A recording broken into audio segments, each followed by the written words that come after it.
Hey guys, Chris is for Fast RC, and today I'm going to be giving you my review of the Hobby King Quantum Vandal.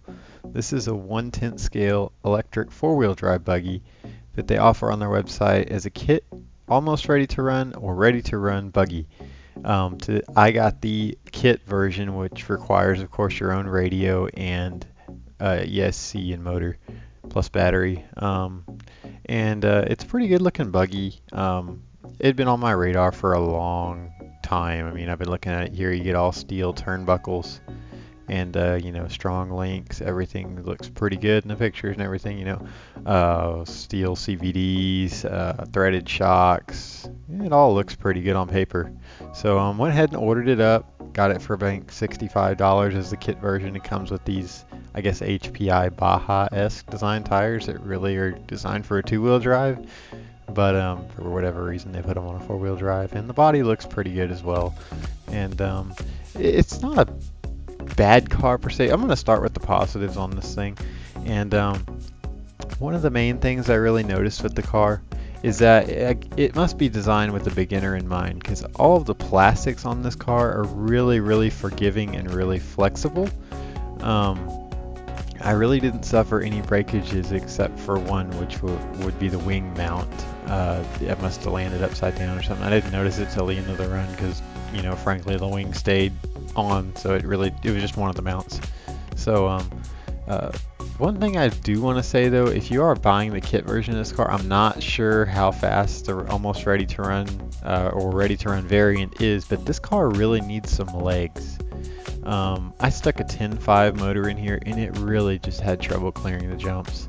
So I went down to an 8.5 and it seemed to be more of a better match. I almost think you might want to go to a 7.5 on this car. It just really needs the extra legs to clear the jumps. I don't know if that's the suspension setup or whatever's going on. It's just not a good jumper without a lot of power. So definitely want to do that. It's not the worst car to drive out of the box. The suspension oil and the shocks is pretty good. It's just, I guess there's a lot of flex, or it's not as precise, I guess you would say, as some of the better known racing buggies, like your Associateds or your X-Rays or your Losies.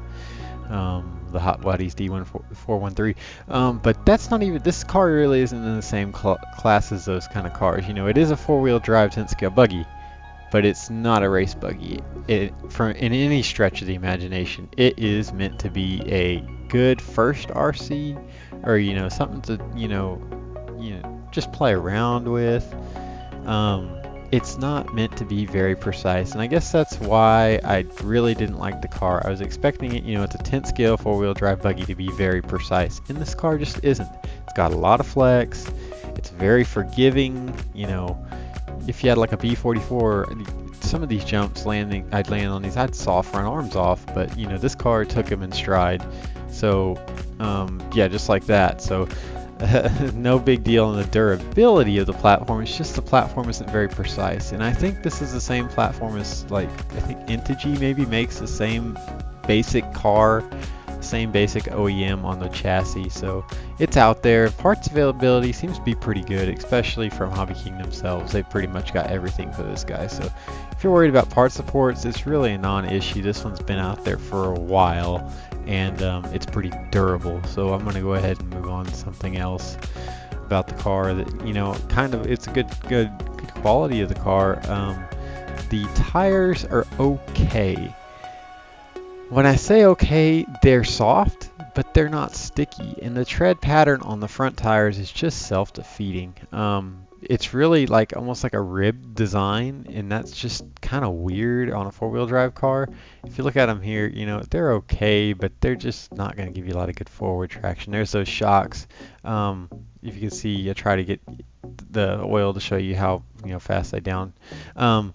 It's okay. The oil's okay. Here's that flex I was telling you about. That flex, and it just really helps you not break parts when you land jumps wrong. And here's some more. I'm going to show you the chassis flex here in a second, but yeah, the chassis itself, here we go with the flex. It's one piece, plastic piece. Yeah, wow, it just flexes a lot. Look at that. And that's just that's by design, I'm guessing. So, it almost looks like it might be an older chassis, the way the chassis is cut out for the NIMH cells. But another thing I want to show you here is the shock shafts on this car. This is a negative. They're made of like pot metal or something really, malleable. It's stupid the amount of times I bent the shock shafts and had to bend them back on this car. Didn't have trouble with the shocks leaking oil, but the shock shafts are just made out of tin cans, and they just they're not very durable. The shock caps didn't pop off. They also are aluminum and threaded.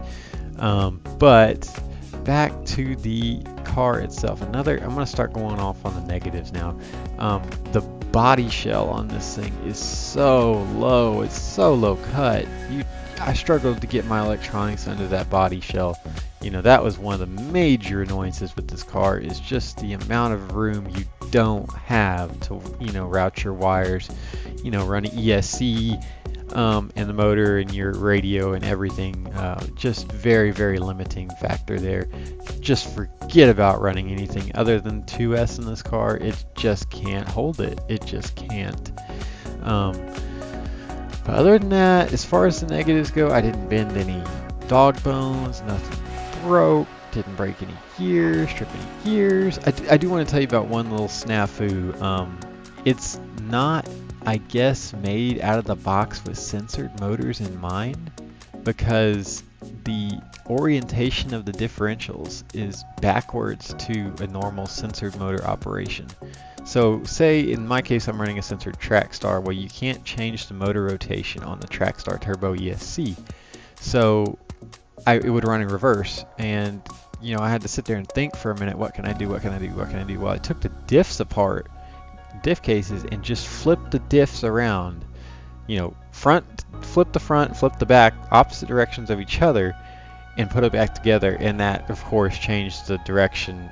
It fixed everything. But that's a little side note. If you do have that problem, just flop the diffs around and you'll be good to go. But yeah, it must have just been designed, with the basher type motors in mind. I don't know. It was a minor annoyance, but I had to take it apart. So just wanted to put that in there. Here I'm going to show you just how pitifully low cut this body is. It could have made a little bit taller. It'd been a lot nicer. At least, look how low that is. It's just about not even half, an inch of clearance between the chassis, not even an inch, and the body. It's ridiculous. So just wanted to show you what I had running in this car. It's a Trackstar 8.5 turn motor and the Trackstar Turbo ESC 2S LiPo, just a random Hobby King servo there, one of the ones I use a lot, and just Fly Sky Hobby King branded radio just for the test purposes. Here I'm going to show you how the battery unloads. You got two body clips and a hold down plate, and then your battery just slides right out, and there you are. There's your center drive shaft. Your center drive shaft, that's a 4,000 milliamp hour battery. Center drive shaft's aluminum. You got dog bones on each end of it. Pretty standard stuff. It's got a slipper clutch down in there on your spur gear, and that's pretty much it. There's your spur gear. And now I have read on some forums that does get chipped there and hit by rocks, that the spur gear and the motor is going to get scratched up too, just the way the chassis is designed with those cutouts. And yeah, I mean, it's an okay car. Like I said, it's flexible. It's okay for first, junking around car, I guess you could say. It's all right. The tires just aren't sticky. The foam inserts aren't very supportive. They're kind of mushy, typical Hobby King, And yeah, it's okay. I guess I'm ragging on it too hard for the amount I paid for it, really. And I guess it is a fun car to drive, especially with the tires kind of let you slip and slide, just that little bit. They're not too locked down, but you see right here, they're just kind of letting you four-wheel drift just a little bit. It's fun. It's not serious, but it's fun. And I guess that's where I'm going to leave it with this guy. You just don't buy it expecting a whole bunch of performance. I mean, I guess I kind of did. I don't know. I'm just kind of confused, I guess. But it's okay. Like I said, you need a lot of motor in this car. It's heavy. Let me repeat. It's heavy for a 10 scale buggy. and the finesse and the, you know, it's kind of loose. The handling characteristics are kind of loose. You don't get a lot of steering lock out of it. You notice I'm taking some of these turns pretty wide and having to power slide, you know, to get around them pretty tightly, but not much steering radius. It's, you know, it's a basher car, and that's all I can really say about it. You know, it's worth the $60, but I wouldn't pay much more than that, $65. I don't know if I go for the ready-to-run system because it probably doesn't have enough power, and the servo is probably trash, knowing Hobby King. So if you're gonna do it, you know, go ahead, get yourself a good, powerful, fast motor, and you know, good battery, good ESC, of course. And remember, you know, to be careful when you're installing everything because you do have that limitation on the body clearance. So once again, guys, it's been Chris Superfast RC, and this has been my review of the Quantum Vandal. If I was going to give it a score, I guess I'd give it like a 79 or 80.